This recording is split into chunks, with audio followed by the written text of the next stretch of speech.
Avec mon groupe de musique, on veut aller au bout de l'aventure. Pour ça, on a trouvé quelqu'un qui nous écoute, qui nous soutient et qui nous fait confiance. Je suis Laurent, j'ai trouvé ma bande. Moi, j'aimerais surtout déjà un café. Merci beaucoup, qui c'est?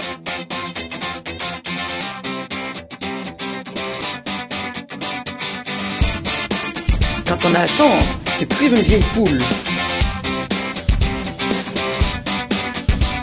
La Lorraine, le Luxembourg.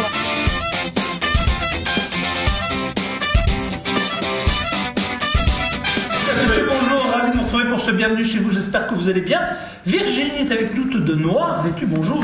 Bonjour. C'est un concept dans cette émission aujourd'hui, celui qui est pas triste habillé, il peut partir. Hein. Non, c'est Non, c'est vrai. c'est l'hiver, mais j'ai pas de manche. Donc de la famille Adams, vous les reconnaîtrez au fur et à mesure. Bonjour Gomez. Bonjour. Comment ça va? Comment ça va bien? Je sens que ça va être difficile aujourd'hui, je ne sais pas pourquoi. Moi je sais. Quelque chose me dit que cette émission, en tout cas cette première partie. Mettre un truc dans l'eau, c'est pas possible. Ah, c'est vrai. Quand je serai grand, je serai petit. Ça y est, ça commence. Tranquille le pauvre. Déjà. Présentez-nous votre invité. Notre bien, Christophe. Vous faites ça Bah, bien sûr. Alors. Thierry, je le connais. Thierry Hague. Très grand coiffeur international. Sosie officiel Champion du monde. de Christophe Vivet. Sélectionneur de l'équipe de France de coiffure. Nous avons l'honneur aujourd'hui de le recevoir avec ses poulains. On peut appeler ça Voilà, comme ça. tout à fait. Hein? C'est ça. Alors, parmi les poulains, si je veux dire, on va commencer forcément par Frédéric Jacques. Bonjour. Bonjour. Alors, vous avez remporté un prix assez étonnant. Vous pourriez m'en dire un peu plus, Frédéric? Alors, je suis championne de France en coiffure mode et vice-championne du monde. Eh, Jean-Michel. Grande classe. Hein? Hein? Et vous êtes originaire d'où? De Host, près de Saint-Avold. Près de Saint-Avold, donc Mosellane. Voilà. Donc Lorraine. Lorraine. Lorraine. Ah, t'as vu ça? Et c'est ici, il y a Cocorico. du talent. Hein. À côté, On est nous très avons fiers. Hein. Alex Chotel. C'est ça. Bonjour Alex. Bonjour. Ça va? Ça va et vous? Oui, plutôt pas mal, merci. Et vous? Alors, vous êtes là pour? Moi j'ai été primé au championnat du monde, donc vice-champion du monde par équipe et médaille de bronze en catégorie mode en fait. Eh, pas mal, pas mal. C'est Il y a dur. du lourd. Hein. Eh oui. Il y a autant de garçons que de filles qui participent à ce genre de Il compétition. y avait même plus de garçons, je crois, si je me trompe pas, en concurrent pour l'équipe de Qu'est-ce France. qui était le plus difficile, Frédéric? Le plus dur, les entraînements. Les entraînements avant le concours. Alors racontez-nous, parce que nous, on n'a pas encore vécu un entraînement, ça se passe comment? C'est chez nous. C'est chez nous. Après, on se rejoint avec l'équipe avec laquelle on va partir à Milan. Et on s'entraîne tout le temps.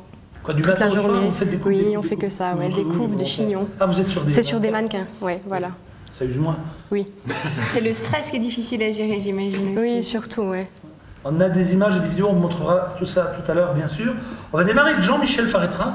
Ah bah oui. C'est une Honneur à la compétition. diva. Honneur à la diva. On va quand même pas exagérer. La diva, je pense que ça m'incarne Non, pas c'est un trop. côté un peu affectif de la part de Virginie. Mais finalement, si c'est affectif, je l'accepte. Et je pense que c'est affectif. C'est affectif? Oui. Non. Bon, alors. Alors allons-y, Jean-Mi. Aujourd'hui, si j'ai bien compris, nous avons également du lourd. Oui, absolument. Parce que nous irons du côté de Marité et François Gerbeau. Ensuite, G-Star. Exact. Et on reparle du jean? Oui, alors le contexte d'aujourd'hui, c'est le jean. Bah, hier On va en aussi. parler. Ouais, hier, je vous ai dit, on va en parler aujourd'hui, on va en parler demain. Donc, hier, on en a parlé. Je vais continuer avec des grandes marques. Et après, je vois banane. Qui en C'est parlent. quoi banane après? Banane, on ouvre et puis on mange. C'est un fruit. Non, sérieusement. Banane rock'n'roll, c'est des coiffures tendances qu'on a vues assez souvent sur des stars. On va un petit peu en parler. Mais banane à la Dick Rivers ou banane. Oh, un peu différemment. D'accord. Un peu différemment. Secret encore Le aujourd'hui. secret, Je ouais, pense. le Direct- suspense, faut tenir le suspense. Direction, donc les podiums, et on démarre avec. L'histoire du jeans, interprétée par Marité Françoise Girbeau, deux grands créateurs que vous connaissez, je suppose. Vous aussi. Oui. Ça Oui. vous parle, Marité Françoise Girbeau. Alors là, l'autre jeans, c'est une expo à l'heure actuelle à Paris, au musée de l'art et de l'industrie. Et c'est aussi à Saint-Étienne, jusqu'au 6 mai 2013. C'est créatif. Ils vont nous parler de tout ça. On va voir les images. Et vous allez voir que les jeans Marité Françoise Girbeau, c'est interprété de leur façon, mais c'est plutôt imaginatif. Dans le cadre de leur exposition intitulée L'autre jean, Marité et François Girbeau reviennent sur les moments phares de leur carrière et notamment sur leur histoire du jean réinventé sans cesse d'un point de vue technique et créatif par les deux designers.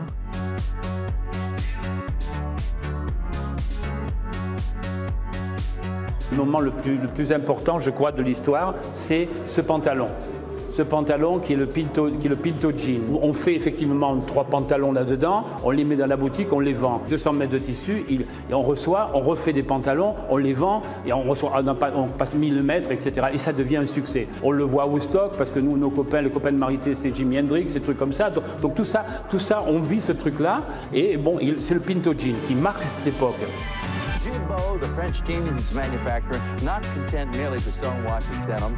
On a inventé le délavage industriel. C'est ça, parce que bon, après on va inventer le stonewash, après on va inventer les formes, le baggy, etc. Mais ce qui est important, moi je ne crois pas que c'est ça. Ce qui est important, c'est quand on commence à laver, de faire un vêtement qui a déjà cette idée de vécu, de usé, etc. Et avant nous, ça n'existe pas. Les vêtements sont lavés simplement pour besoins hygiéniques, c'est pas autre chose. Levi Socket, c'est pour les chercheurs d'or, c'est les mineurs. Wrangler, c'est pour les cow-boys. Lee, c'est pour les champs de coton, les travailleurs dans les champs de coton. Et il y a Gerboul, le X-Pocket. Il y a 4 façons de monter les jeans. Ça, c'est une base.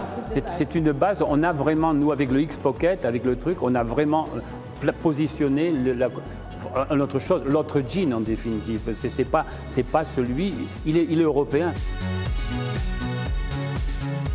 Et aujourd'hui, avec le laser, on peut directement, on fait 120 jeans à l'heure là. Ça, c'est une vraie révolution. Parce que là, on a un chevron, ici, on a un prince de Galles. Comment tu peux, sur un tissu, c'est impossible à faire. Sur un tissu tissé, c'est impossible. Mais là, c'est vraiment, on va, et avec le laser, on va dedans, on taille directement dans la matière. Je pense qu'il y a eu la volonté d'expliquer. Je crois qu'il y a un truc, on a raconté une histoire, si on raconte une histoire, c'est work in progress.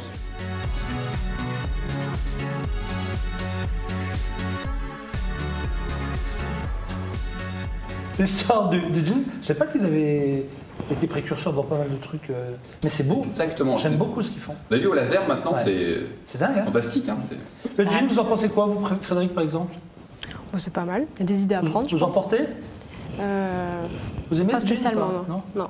Alex? Moi, j'en porte tous les jours, une jean. Je le porte assez bas, moi, comme pas mal de jeunes de mon âge. C'est encore la mode, ça, le porter genre le jean au milieu des genoux, quoi. C'est un style. C'est un style. C'est aéré, quoi. Oui, c'est ça. faut acheter des beaux caleçons. Voilà. Oui, il vaut mieux. Hein. Coloré toujours en plus. Hein, Virginie? Non, j'ai arrêté de porter mes jeans trop bas, j'avais trop de soucis. Mais, non, mais Virginie, elle aime les jeans. Ah ouais, moi je suis tout le temps, souvent, pas tout le temps, je suis souvent en jean. Vous, Jean-Luc aussi? Oui. Oui, je vous rappelle que je suis au costard du lundi au vendredi, donc le samedi dimanche, je suis Oui, mais nous, on vous voit le matin arriver comme ça. On vous voit le matin arriver avec les baskets, le perfecto et tout. Franchement, c'est étonnant. Vous racontez n'importe quoi. Qui me voit le matin arriver? J'aimerais bien juste savoir autour de cette table qui me voit le matin. Oui, c'est le seul parce qu'il est levé à 4h30 du matin. Et Stéphane, j'arrive à 8h. des infos. Dans l'état où il est, le pauvre Stéphane, quand j'arrive, il peut pas. L'état où il est. Il est à l'antenne depuis 4h30 du. Enfin, il est ici. Non. 4h30 du matin. Il est levé. C'est vrai qu'il est réveillé. C'est vrai. Il arrive ici à la chaîne à 5h30, vous imaginez. Mais il a quand même le sens de l'observation. Non, parce que je vous voyais venir tous les deux en disant on vous voit arriver le matin, alors qu'une arrive, il est 9h. Et l'autre arrive à 11h. 10h. C'est pas vrai, j'arrive à 10h. Pareil, des fois. Donc, c'est vous dire qu'ils peuvent toujours dire qu'ils me voient arriver le matin. On va enchaîner. On n'a pas demandé à Thierry, lui, il est jeans. Non, on lui demande après. Ah, d'accord, ok. Bon, ça va. G-Star. Oui. Ça, à mon avis, tu dois connaître G-Star. Ouais, c'est une de mes marques préférées. Et ben voilà. Et pourquoi ça cartonne parce que ça cartonne auprès des 15-25 ans. Quel âge avez-vous? Moi j'ai 19 ans. C'est bon.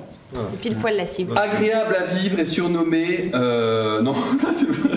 Si, la ville des vélos. C'est à Amsterdam justement qu'on va. Pauvre Jean-Mi, je sens qu'on est en train de vous perdre complètement. Non, je reste avec vous. Qu'est-ce qui se passe aujourd'hui, Jean-Mi? J'adore G-Star, c'est pour ça. Il y a trop de coiffeurs autour de cette table, je pense.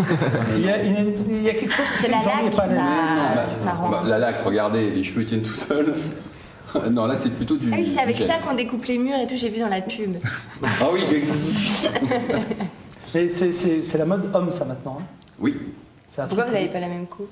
Vous avez vu? Bah oui. Moi, j'ai rien dit. Vous m'attaquez, mais elle. Non, mais je prends ça comme une attaque personnelle. Mais non, mais c'est gentil. Non, mais vous me voyez arriver comme ça le matin? Alors, pour le coup, oui, effectivement. Pour le coup, je viendrais plutôt pour vous voir arriver le matin. Vous me voyez me coiffer comme ça? Non. Ah, voilà la plus honnête autour de cette table. Allons-y. Fondée en 1989, la marque G-Star est devenue la spécialiste du jean mondialement reconnue. On va en parler, on va voir les images tout de suite. Agréable à vivre et surnommée la ville des vélos, Amsterdam est reconnue également pour sa créativité et ses entreprises successful.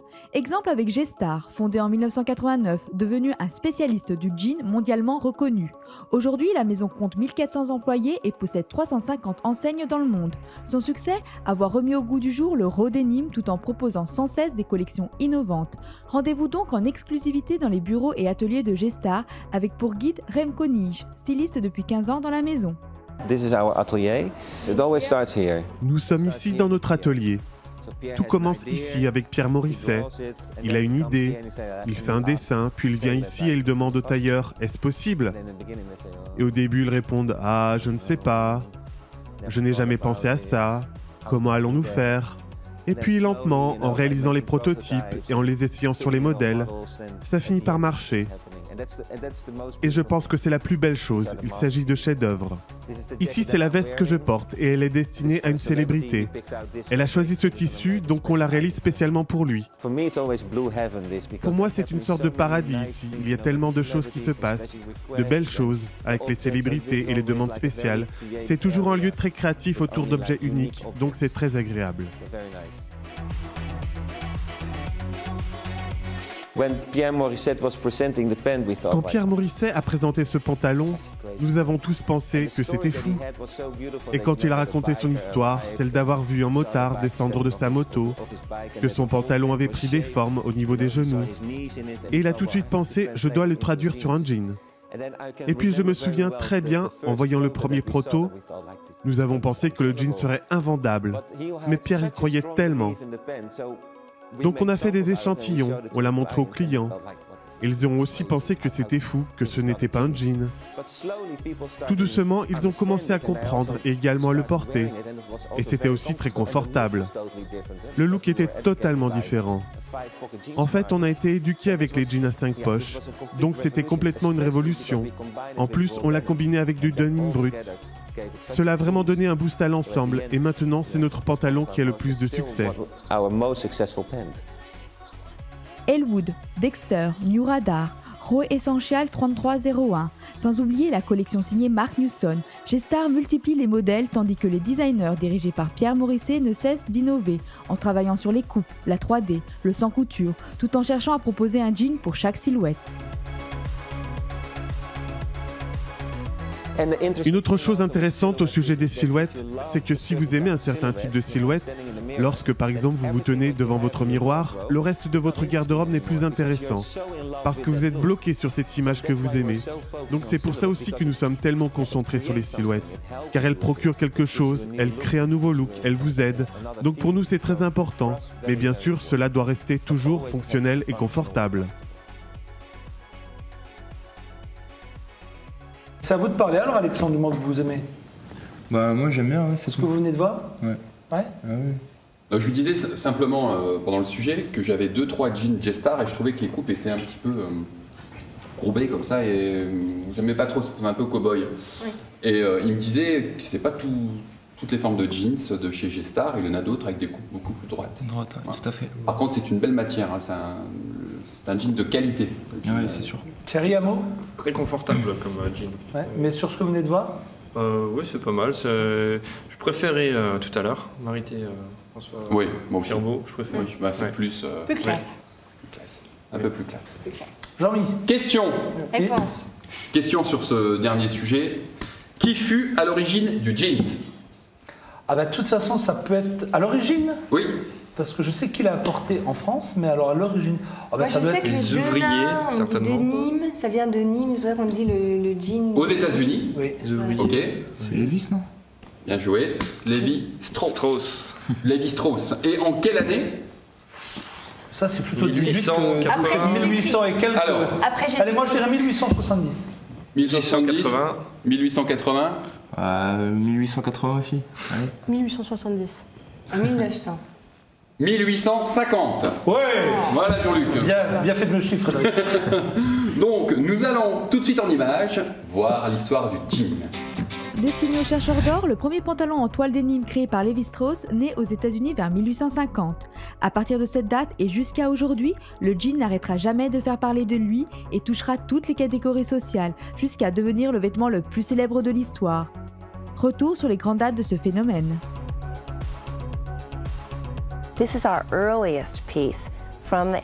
Voici notre pièce la plus ancienne.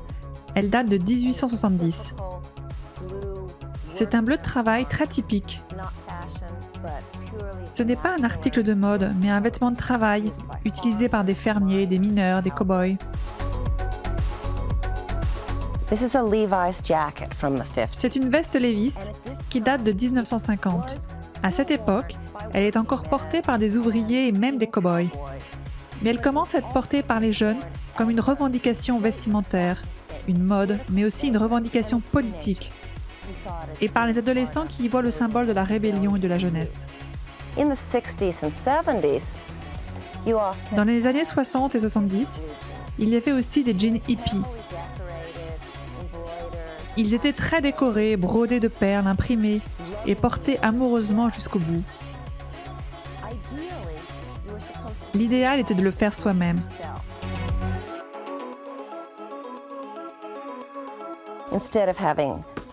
Au lieu de porter l'étiquette classique Levi's, Lee ou Wrangler, ils portaient des noms comme Calvin Klein. La fin des années 70 et le début des années 80 était la grande époque du jean pour les designers. On a grandi dans le denim. Cela fait partie de notre culture. Mon intérêt pour le jean n'est pas focalisé sur ce côté cow-boy. J'ai toujours été plus focalisé sur le côté sensuel, sexuel, des hommes et des femmes portant un jean.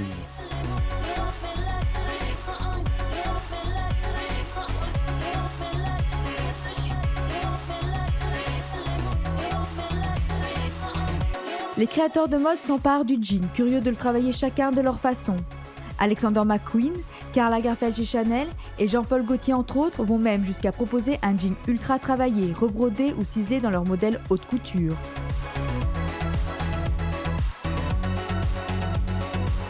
Dans les années 2000, le jean est le basique indispensable à avoir. Les célèbres jeaners comme Diesel, D-Squared, G-Star, Guess ne cessent d'innover.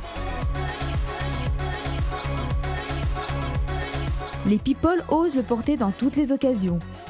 Tandis que les magazines s'emparent du phénomène et en profitent pour mettre en avant les marques de mode qui surfent sur ce succès et proposent chacun leur propre version du jean. Pas mal ça, parce que du coup on a appris pas mal de choses et c'est pas plus mal de remonter un petit peu l'histoire du jean.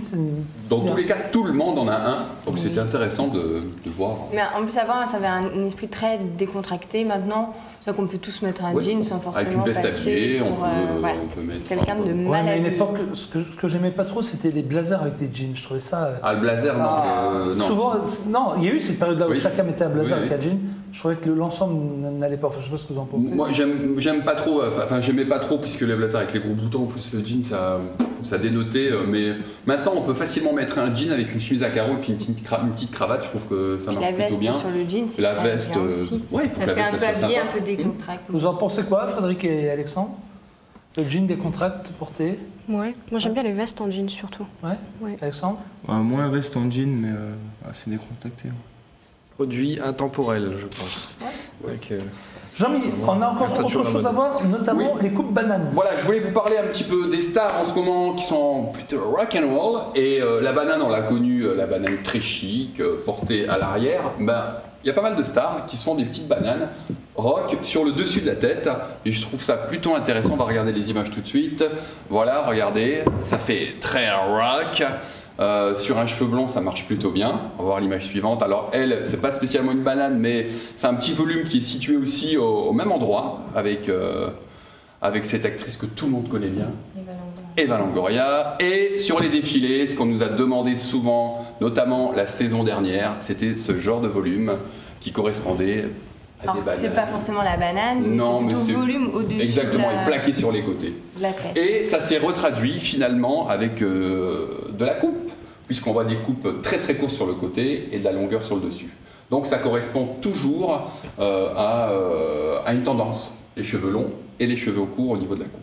Voilà, ça c'était en ce qui concerne la tendance. Merci Jean-Mi. Alors maintenant, on va s'adresser justement à nos 3 amis qui sont venus nous voir. Avec vous, Thierry, est-ce qu'on peut replanter le décor? Alors, qu'est-ce qu'il s'est passé cette année pour vous? Vous avez 2, entre guillemets, protégés qui ont réussi plutôt pas mal leur année. Oui, tout à fait. Donc, c'est 2 jeunes qui ont brillé lors des derniers championnats du monde à Milan, qui étaient début octobre. Et donc, ces 2 jeunes qui ont énormément travaillé, sont beaucoup investis pour réussir à briller au plus haut niveau international. Et donc, en quelques mots, l'équipe de France et puis les championnats, comment que ça fonctionne. Donc, c'est des jeunes qui ont été sélectionnés en région tout d'abord. Et donc, ils ont réussi, donc, notamment Frédéric a fait championne de France en coiffure de soirée, c'est ça? Oui. Voilà. Et donc, ils ont vraiment réussi à travailler à force d'acharnement pour vraiment parfaire leur technique. Alexandre en coiffure masculine, Frédéric en coiffure féminine. Et alors comment que ça se passe concrètement? C'est des entraînements qui sont sur Paris, quasi tous les 15 jours, 3 semaines avant les championnats, même avant les championnats toutes les semaines. Tous les week-ends, ils montent à Paris? Oui, c'était dimanche, lundi inclus.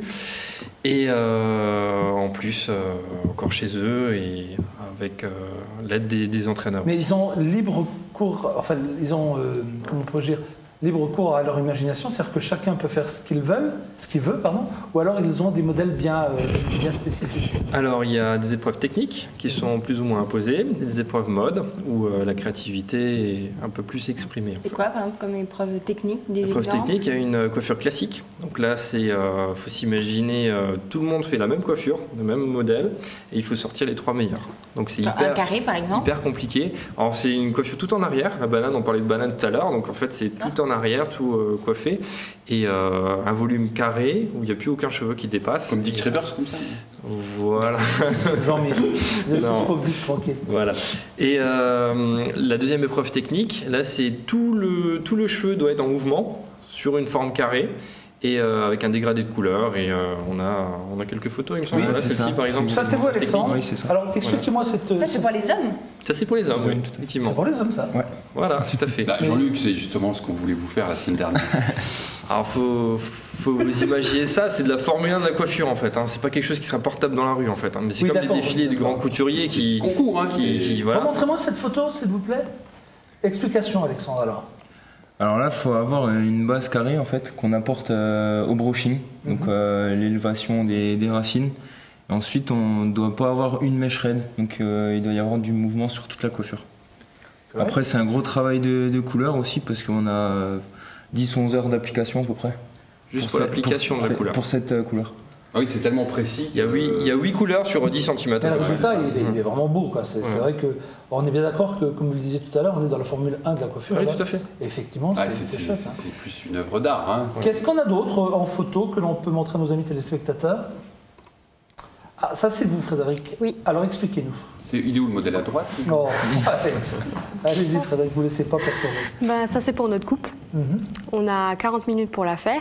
Et puis là, voilà, c'est la créativité qui entre en compte, hein, la couleur et puis la coupe. Ah, donc vous choisissez la couleur? La couleur, oui. Et puis on fait la coupe après aussi. Donc là, qu'est-ce qu'on peut dire sur cette coupe? Il faut aussi que ce soit des formes arrondies.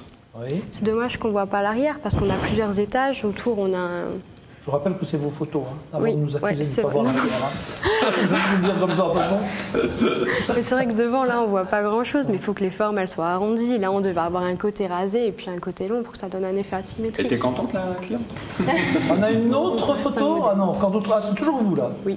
Et là? Et là, c'est en pleine... ça, c'est mon chignon, ouais, j'étais en train de le faire. C'est à l'entraînement, oui. Oui, à l'entraînement. Combien de temps vous pour le aviez chignon, pour faire un chignon? 20 minutes. Qui est assez complexe en plus, le chignon. Oui, très complexe. Vous voyez, donc, comme je vous expliquais, c'est de la Formule 1. C'est vraiment, il y a très peu de gens qui s'investissent à fond dans ça, parce que bon, ça demande énormément de travail. Et en un minimum de temps, ils font c'est un pratique travail. mécanique du coup comme geste. Il faut vraiment pas réfléchir, savoir l'exécuter. Voilà. Il faut s'entraîner pour Voilà, réussir vraiment dans un temps donné à arriver au mieux. Là, qu'est-ce qu'on voit? Là, c'est nous qui sortons du car en fait. Ouais. Oui, voilà, là, tout le monde va au championnat, on prépare les passe préparations où? des modèles. C'était à Milan. Ah, d'accord. Voilà, Et vous êtes combien à concourir alors? 54 pays, il y avait 1100 inscrits dans différentes catégories. Qui est arrivé premier en équipe? En équipe, alors en senior, c'est en coiffure masculine, c'est la France, en senior. On est champion du monde senior, en mode et en technique. Et en junior, ils sont arrivés deuxième, donc, Alexandre. Et chez vous, en dame, les premiers, c'était la Chine ou la Suisse? La Suisse, oui. La Suisse, ok. Et, en senior, je crois que c'était le Danemark. Danemark, voilà. D'accord. Et en junior aussi, c'est les Danois qui étaient sur la première marche du podium. Donc la plupart sont des pays européens. Non, il y a le Japon aussi. Mais, oui, le Japon, oui, c'est ça, vrai. Tous les pays d'Amérique latine aussi, Amérique du Sud, Puerto Rico, Argentine, Brésil. Et ils sont aussi en tête, ces gens-là. Bon. Et la Chine aussi, elle est très très bonne, ouais. La Chine, Taïwan, tous ces pays-là montent énormément. D'accord. Oui. Eh bien, parfait. Qu'est-ce qu'on peut vous souhaiter, Frédéric? On doit continuer. Oui, et c'est quoi l'avenir? Alors la suite, c'est quoi? Vous allez refaire des concours? Oui, au mois de mai, il y a les championnats d'Europe. Ouais. Et dans 2 ans, nouveau les championnats du monde. Et vous, Alexandre? Pareil, toujours dans la même optique. Donc une fois qu'on a participé à ce concours, on a envie de les faire. On est piqué, quoi. Ouais, je pense. C'est l'adrénaline. Qu'est-ce qui vous plaît dans ce genre de concours? Même au niveau de l'aventure humaine, tout ça, ça nous apprend énormément de choses. Après, c'est sous le plan technique, tout ça, on voit toujours de nouvelles choses. Et c'est un échange aussi, on est avec des gens de toute la France. Et c'est un gros échange, en fait. Oui, c'est vrai que finalement, c'est l'occasion d'échanger des trucs. Belle aventure humaine. Belle aventure. Belle aventure humaine. Et c'est vraiment... Compétition, tout ça, c'est très intéressant. Parce que ça crée des liens. Le fait de se surpasser aussi, peut-être. Ouais. Et l'avantage, c'est qu'il y a un classement par équipe. Donc on est quand même dans un métier assez individuel. Et là, on travaille en équipe. Donc c'est... ça change. Voilà. En deuxième partie de cette émission, nous accueillerons pour nous parler des voix de l'enfant tout à l'heure.